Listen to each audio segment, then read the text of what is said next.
Hello, sorry. So I just tried to record the screen. Okay. So the last lecture is on how to write report. I'm supposed to take you through the report writing. However, before then, I also need to take you through, you know, the process of reading and understanding cases. So the issue is that one of the one of the setbacks or one of the reasons for failure in case study is inability of students to understand how to read and read and understand cases. You know, and the issue is that cases are not presented in the usual way that we all know. Like cases are not presented in a way that we know that like when you are reading textbook, you know cases are not presented that way. So they are presented in a way that you have to you have to read and read and read. You read pieces, you read pieces of information, you read pieces of data before you can understand what you are reading. Okay, so the cases are presented in a very scattered manner. It is totally non-logical. It will not be presented in a logical manner. Okay, so that makes it a challenge for students to understand. And the issue with case study is that the idea is you are an analyst, and your client in the exam will come with his or her story. Okay, this is my problem, and please help us in this problem.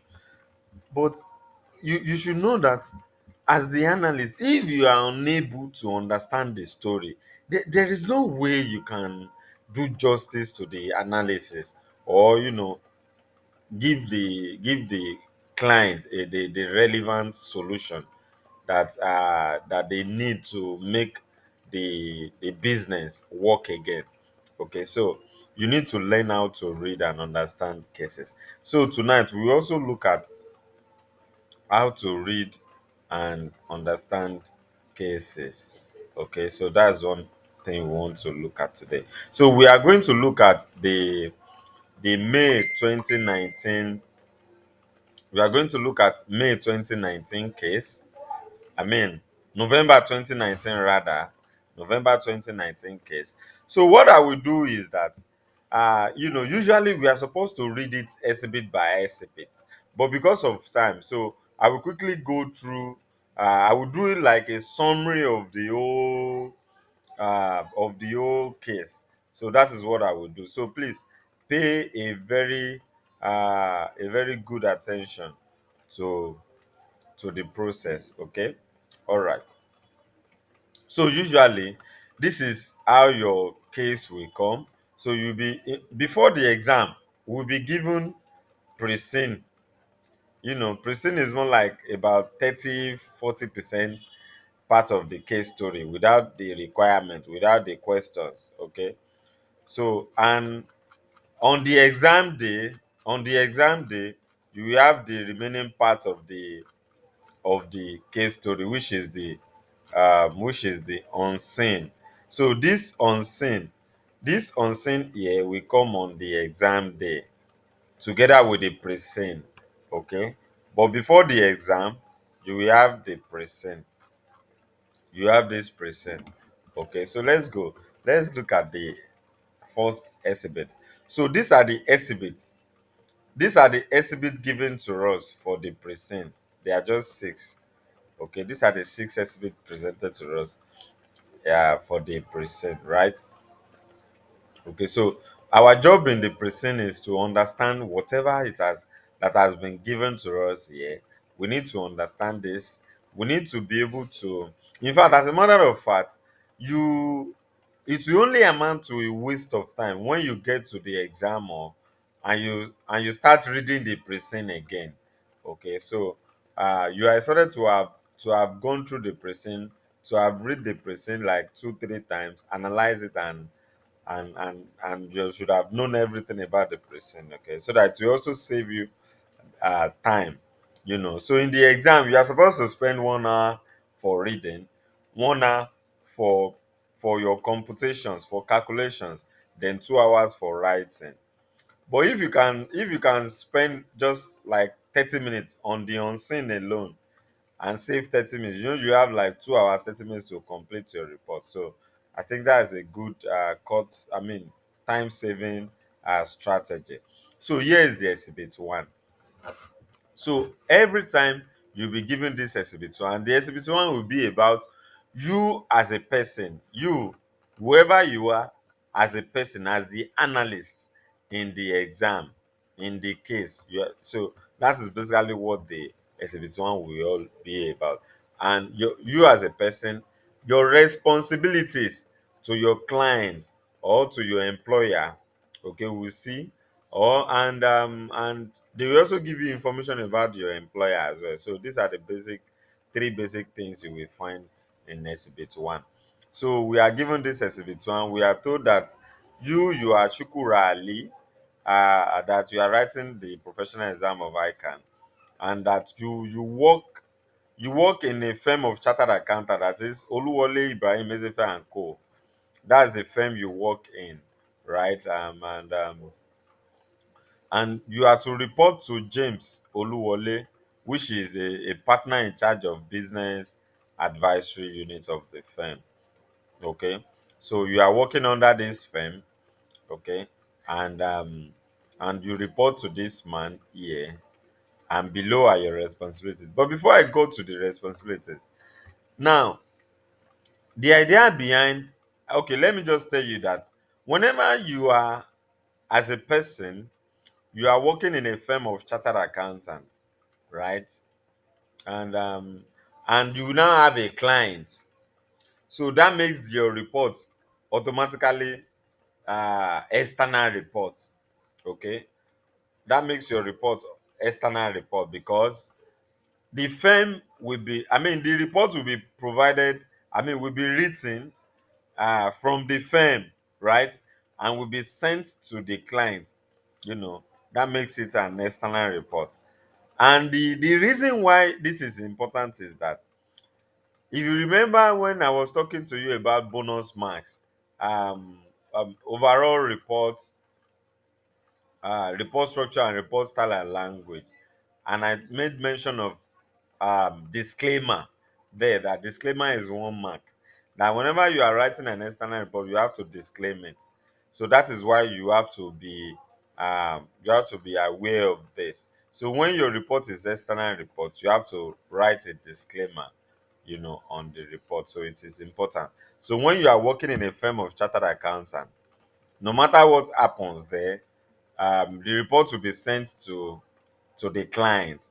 So usually there is a line that they use to get candidates confused. They will tell you that you have to report to the partner. So, for instance, they are telling you that you have to report to James Oluwole. So many people will think that the report will just be for Oluwole, which makes it internal. No, Oluwole is a senior partner, and in the firm, you cannot just a junior partner cannot. A junior accountant cannot write a report, and that will be sent to the client directly. So the senior, either most senior or your superior, we have to go through your report. So, like, what normally happens in every organization, your boss will go through your report, make correction, you go back to effect the correction, bring it back, make another correction, you effect it until the final report is ready. Okay, the same thing is applicable, and because of quality control purpose, so you won't see a report being done by a junior accountant and sent out like that in a firm of chartered accountants. So it has to be vetted, it has to be corrected, you know so which makes it an external report. But the whole thing is that, the whole idea is that the report is still going to the client. it is not meant for for the firm. Okay, it is not meant for the firm. So you should ask yourself, who is the ultimate user of this report? Then the answer will come out, the client. It means the report will carry the name of the firm and it will go to the client. So it makes it an external report. So the first responsibility here is that, so as a matter of fact, let me tell you, you see, right from this exhibit one, we can begin to predict the direction in which the case will be going. We are just given little information on the in the present, right? Then because of these responsibilities, we can predict what the other part of the case or the direction the case will be going. And you know that the direction will inform the analytical scale to be used. Okay, right. Now let's look at it. The first responsibility says that you are to prepare financial analysis and report on the performance of your business advisory client. The second says that you have to analyze your client's financial statement to identify areas of weakness and provide solutions to correct the anomalies. Now, these two, what do you call it? These two responsibilities suggest that one of the requirements will be financial statement analysis.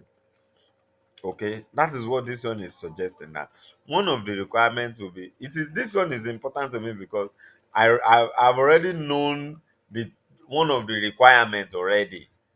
I know that as I'm going into this exam, I will do financial statement analysis. And the only thing what I need to get ready for that is just to go and practice my ratios very well. To go and so that I will be able to compute those ratios in a very fast way and correctly and very easily. So that's what I need to do. Okay, then analyze areas of weaknesses, and correct the anomalies. So that is that about that. And the other one is operational and strategic business proposals submitted to clients. Submitted by client to see how it align with client's objective. Now, this third responsibility in that year, in that diet, November 2019, immediately I saw business proposals. Meanwhile, you know that in during our class, in our last class, I taught you operational and strategic analytical skill. That is business analysis, right? Yes. So I never mind the word operational and strategic. But when I saw business proposal, so what came to my mind is that proposal, this is how it usually comes. It will come in form of, okay, um company A, please produce 1,000 units of shoes for so so so school at the rate of this. So you will now look at it that, at this rate, if we produce it with our margin, we add a little margin to it, will it be profitable? You look at the contribution, you look at the profitability, you look at you also consider the direct cost, you know. So if it will be profitable, then you accept the proposal, and if not, you reject. If you look at that, you see that it falls under financial data analytical scale. So I knew that that is what proposals, that is the way they come. So it will not actually be business analysis that we will need to do that. Unfortunately, what happened that diet was that most of the candidates, about 50% of them, fell for this, and they went ahead to do business analysis and they failed. Okay, so they failed, right? But the thing is that once you see business proposals, it will likely be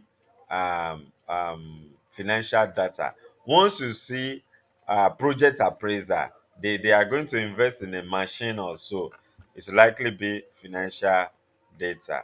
Okay, then drafting report to be submitted to client, fine, you will draft reports and all that. So this is the exhibit one. right? This is the exhibit one. So let me go to exhibit two. So exhibit two is about the industry. It's about the information about the industry that your client operates in. That is the agribusiness industry.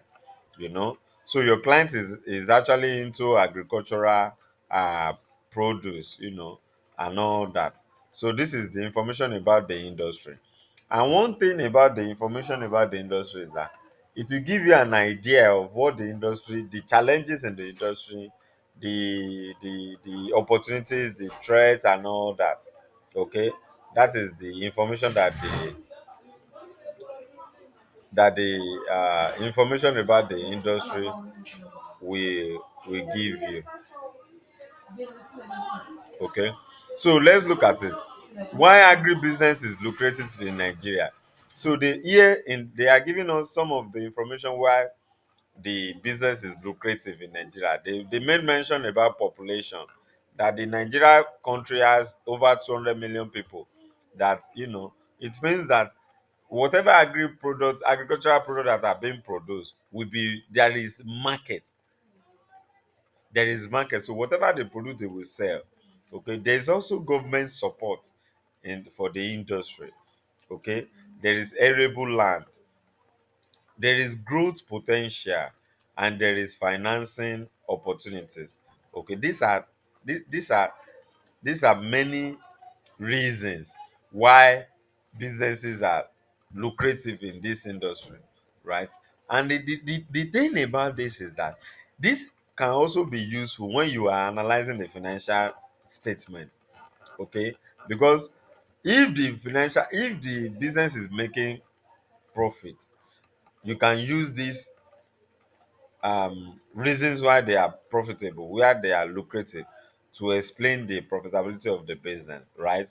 Okay. Then opportunities. You can also use these opportunities. Maybe they have tapped into these opportunities, which may be the reason why they are lucrative. They said there is rice farming, there's poultry farming opportunity, there's tomato farming, there's cassava farming opportunity. You can also suggest to your clients if they need to venture into some other agri products. Okay, you can suggest that. We are now giving challenges facing agri business in Nigeria.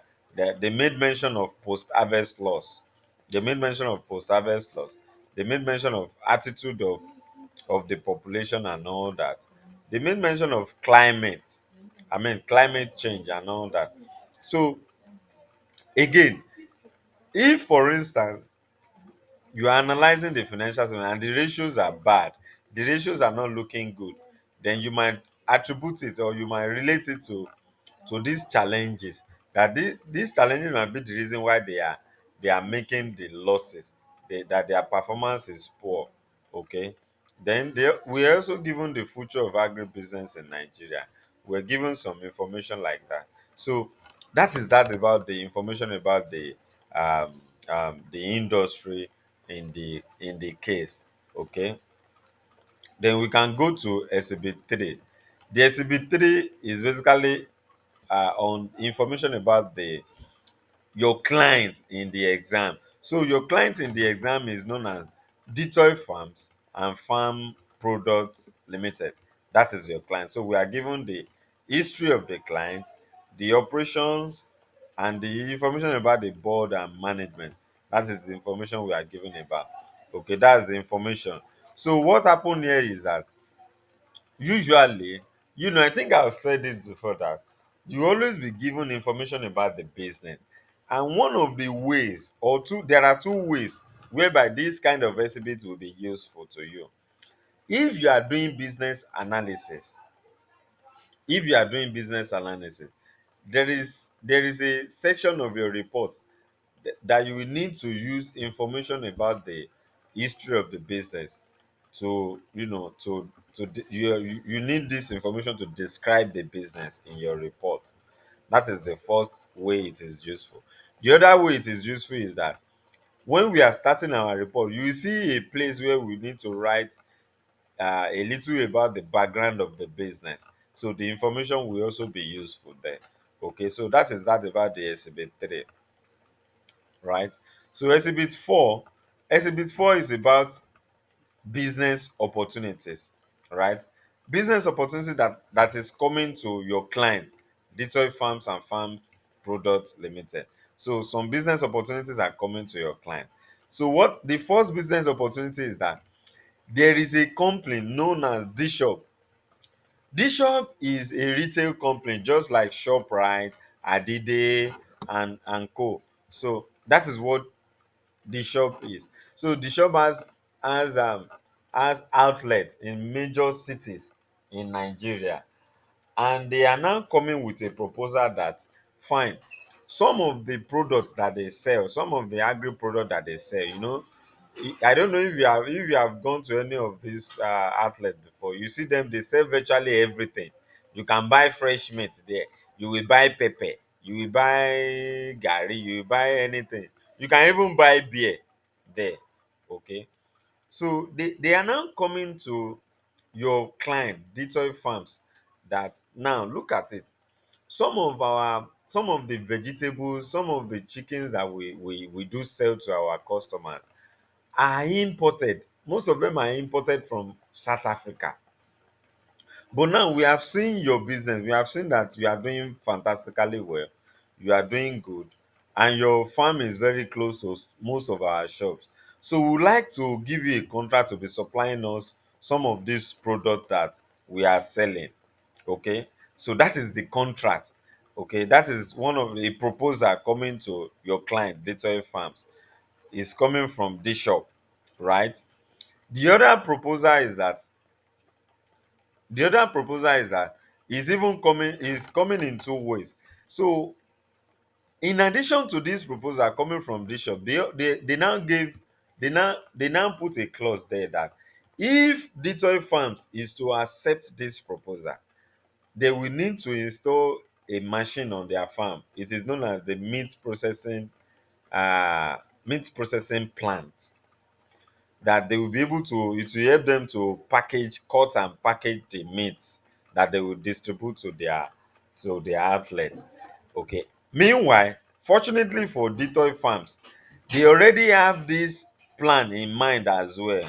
So it's more like the request has met their own plan for the year. So so you can see. So again, you can see that these two things now as confirmed that, of course, if they are installing meat processing plant, it means we are doing financial data analysis. We'll be given cost of the plant, we'll give given discount factor, we'll be given, discount, yes, we'll be given inflows and outflows and all that. So it means we are doing project appraisal there, right? And so that confirms my proposition that the second requirement would likely be financial data analysis. Then the exhibit 5 is we were given 2 years financial statement, okay, of the client, right? Which means that we are doing financial statement analysis. Okay, we are given that, right? And we can quickly go to exhibit 6. Exhibit 6 is about an article by Vice President Yemi Oshibajo in that particular year. Okay. So he promised them that there is this support on ground for agri businesses. That is what the article is all about. So for instance, possibly if your client, Detroit Farms, is finding it difficult to finance the installation of the meat processing plant, the purchase of the meat, then you can suggest that maybe they should take advantage of of the availability of finance to the agribusiness. Okay, that is what the exhibit 6 is all about. So from exhibit 1 to 6 was what were given as present in that diet. That was what was given in that diet. So on the day of the exam, this was added. The unseen was added to the present. So and they had another six more exhibits, right? They had six more exhibits to the whole exhibit. So let's look at the remaining six exhibits. So the first one, which is the exhibit 7, is from James Oluwole. You remember that James Oluwole is your boss. So he's sending a mail to you, Shukura Ali. So what's the mail about? The mail is all about your boss communicating to you what you need to do in the to solve the case. Okay, instruction. Your boss is giving you instruction, right? So the first instruction there, and again, these instructions are the two requirements, you see. So some of you have seen students asking me that, ah, Mr. Lincoln, I've read the case now, I did not see the requirement. Please don't ask me that. These are the requirements. You can see it is even labeled 1 and 2. These are the requirements. So the requirements is more like the instructions given to you on what you should do in the case. That is the requirement. What is required of you in the case. That is the so the first one is saying that you should review the management account of your client, Detail Farms and Farm Product Limited. Okay, and your review should comprise the analysis of key changes in revenue, key changes in revenue, cost, and overhead across its revenue stream, and you compare it with the previous 2 years. And you have to evaluate the impact of these changes. You have to evaluate the impact of these changes on the operating profit of your client. Okay, you have to evaluate the impact of uh, on the profitability of your client. Then the second one, I want you to pay attention to this second one. It says that please assess the contract supply.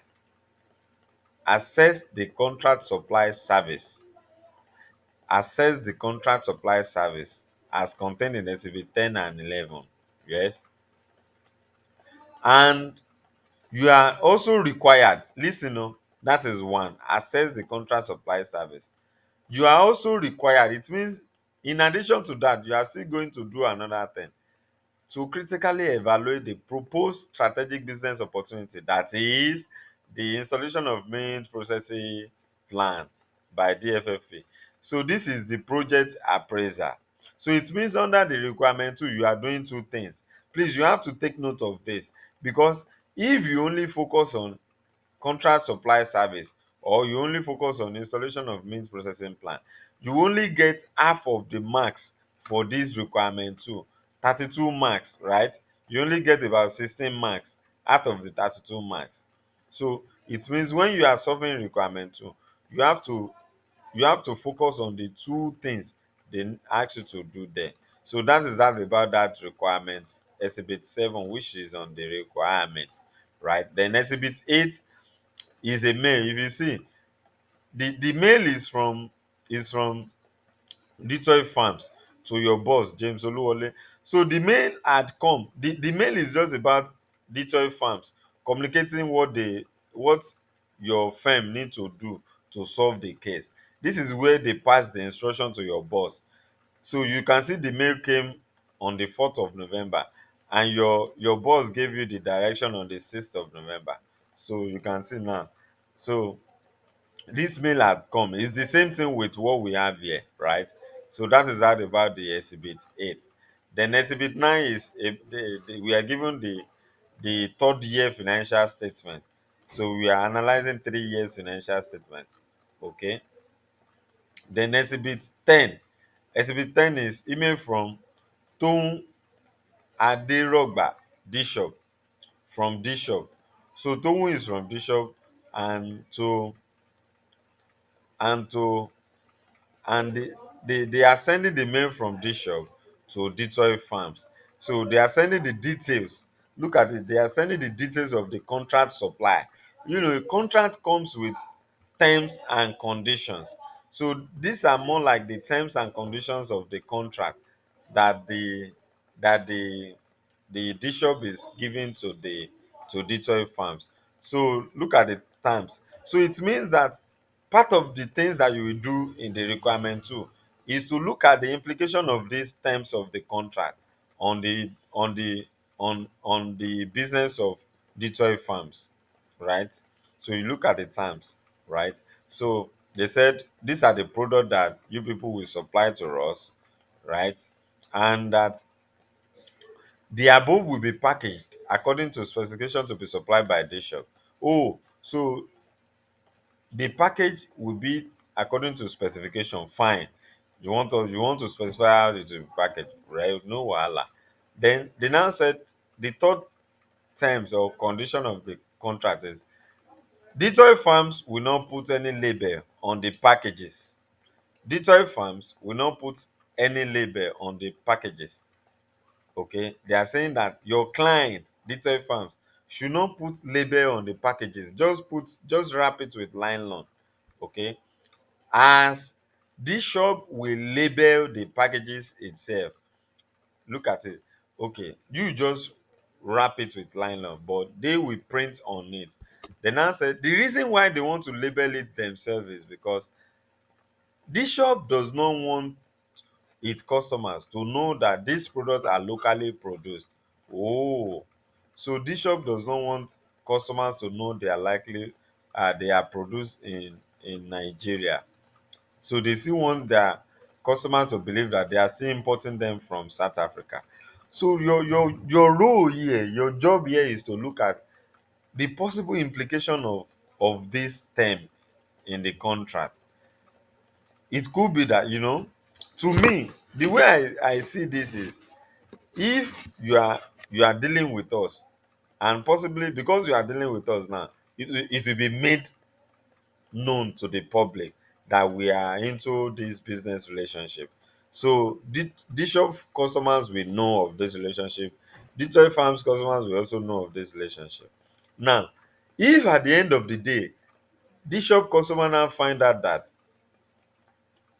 this product that they are buying from them, that the package as if it's coming from South Africa is actually coming from Nigeria, it will look as if they have been scammed.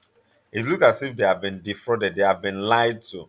Okay, and it will affect the image of this shop as well as the image of Detroit Farms. They will see it as what they have they collided, together in order to defraud the general populace, and it will also affect the image of your client, that is Detroit Farm. So anyhow you see this, your job is to tell your client the impact of this particular term on on Detroit Farms business. That is your job, and that is what you are to do. You are expected to do in this case. Then number four, this shop will carry a regular inspection. Fine, this is okay. Regular inspection is fine. They also said this shop will determine the type of fertilizer to be used in the farm. What is the implication of this term now? And the thing to me, the way I see this is that if you are to determine the fertilizer, you might be suggesting the fertilizer you have seen them use in South Africa, which might not work with the soil in Nigeria. It is possible. It might affect the output of the farming. It might have negative impact. So your job is to interpret this, right? Bishop will also settle Detroit farms on monthly basis. Fine. If monthly basis is fine, fine. What about weekly basis? What about twice? I mean, in 2 weeks. Okay. Okay. You have to look at alternative and the implication. They now said Detroit farms will always evacuate any vegetable and meat unsold at the end of the week from Detroit. So here they say your clients will go to the various outlets of this shop and start picking all the unsold vegetables every week. Unsold vegetables, unsold meat every week. What is the implication? So the question you should ask yourself is that all these unsold something, who will bear the cost? How will you bear the cost, right? Then the last one, excuse me. This shop is not bothered about pricing as it believes that it can get its customer to accept any given price rather. So what is your thoughts on this? Could it be that if they give prices that are too high, it might increase the number of leftovers or unsold products? If the if the if the if the prices are too expensive, people will not buy. They will go for alternative. They will go elsewhere, and you will have too much unsold vegetables and meat. But if the prices are competitive enough, it will move. It will be sold very fast and all that. It will even reduce the unsold something. isn't it? Okay. So that is that about the exhibit 10. Okay. Exhibit 11, on the other hand,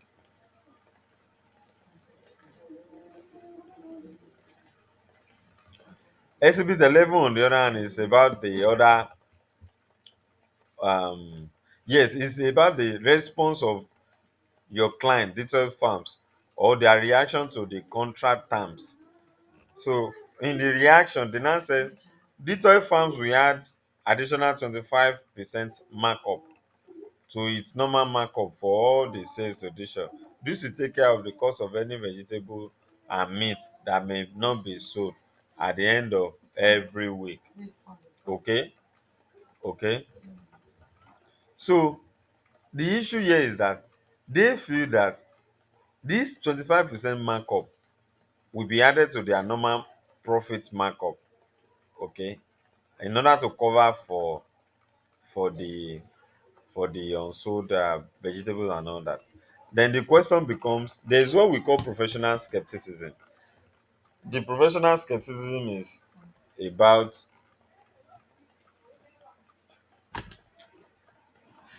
professional skepticism about you doubting some estimates, some information given to you. So if they have given to you that, if they are giving to you that they are they are making 25% markup, you could ask that, how sure are they that this 25% markup will take care of all the unsold products? What about the unsold products that are so much that this markup will not? What is the basis of this 25% markup? Okay, you need to ask questions and you need to give your own opinion on that. Then digital farm will repackage all returned vegetables and meat from dish and sell them to their customers as fresh farm product. Now look at this one. This is unethical behavior from from from your client, data farm. They are saying that all the unsold vegetables that they will go and pack from this shop, they will now repackage it and start selling it as fresh product. And and what, when the customers, when digital farms customers get to know about it, what do you think will happen? It will affect their image, and it will affect it will likely make them to lose their customers. Okay, that's that about the exhibit 11. And exhibit 12, which happens to be the last exhibit, is about the proposed installation of integrated meat processing plant. So here we are given the cost of the project, which is 100 million naira. We are given additional investment in working capital 10 million. We are given estimates of inflows, right, or revenue. We are given cost of capital at 15%, and we are given scrap value at 10 million naira. So the this confirms that the what do we call it?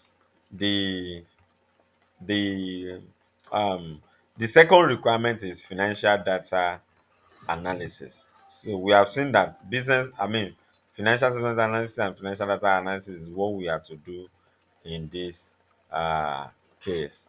Okay, that's what we have to do in this case. So this is where we'll stop tonight. Is there any question? Is there any question?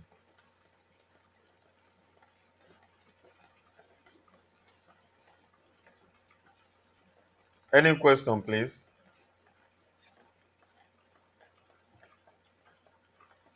Hello?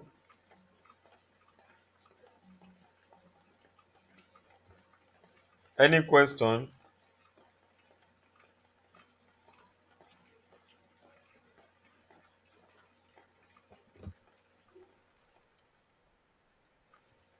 Okay, okay, no question. Okay, if there are no questions, man, no problem. So what you need to do is that in our next class, so I'm thinking of we meeting again tomorrow to have our last class. So in that last class, I will teach you how to write report, and I will also teach you I will also solve this case for you so that you see how to go about it in a step-by-step way. Okay, so if I'm able to conclude on that, I will communicate to you tomorrow. If not, if I'm not communicating to you tomorrow, so it means we are having our that last class next week. Okay. So if there is no question, um, I think we can call it a day tonight.